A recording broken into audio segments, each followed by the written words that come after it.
And first and foremost, I'm voting for the budget. And I am a senior and I have no children in school. But I am voting for the budget. We have a wonderful budget. And it's important for me to say that I'm here to fully support the Board of Education budget that's on the table. I'm here in strong support of the budget. I have a child at Ridge Road, second grade, and in the ID program, and it's a program that I think many people would pay to go to a private school to get multi-age classrooms, project-based learning. But that kind of education is not available if we don't invest in our town. I am a senior citizen and I am supporting the budget. And I have to say, you know what, when I think of that bill coming in July, I'm getting a little bit of agita.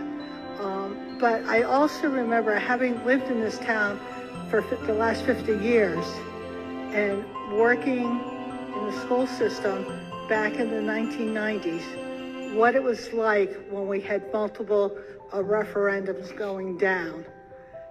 It makes me a little bit sick to my stomach thinking about it. For years, we've asked schools and teachers and students to do more with less.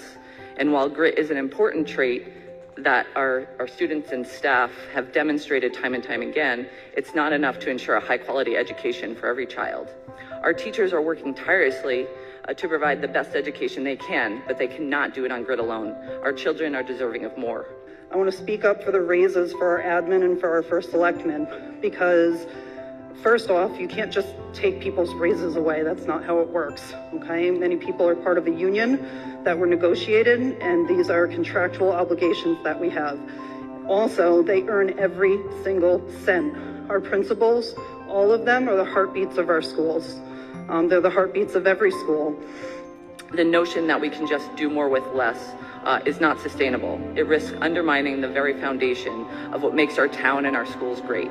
Before I became a caretaker, the only education that I had that I used towards that was mainly from this high school and from Mrs. Hart's science class of anatomy, because I didn't go to college to be a caretaker.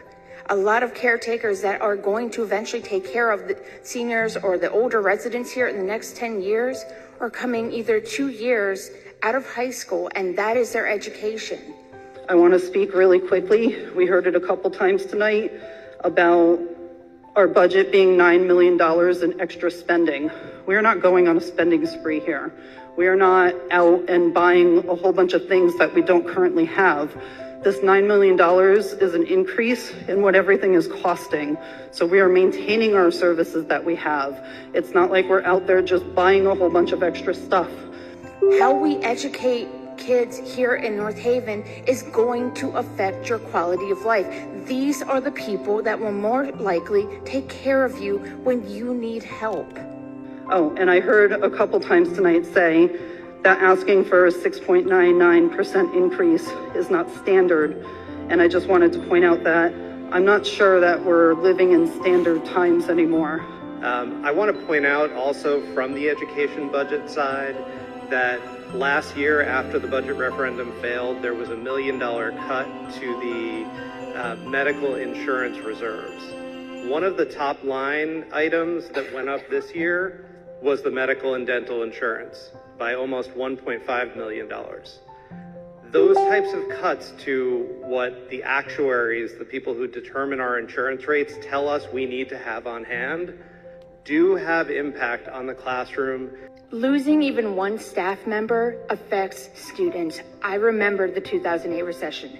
I remember those Board of Ed meetings. I remember my mom going to budget meetings, and I remember being scared and all my friends being terrified as they were losing teachers that they saw every day. So please, I hope we can support the budget, get it passed on the first time.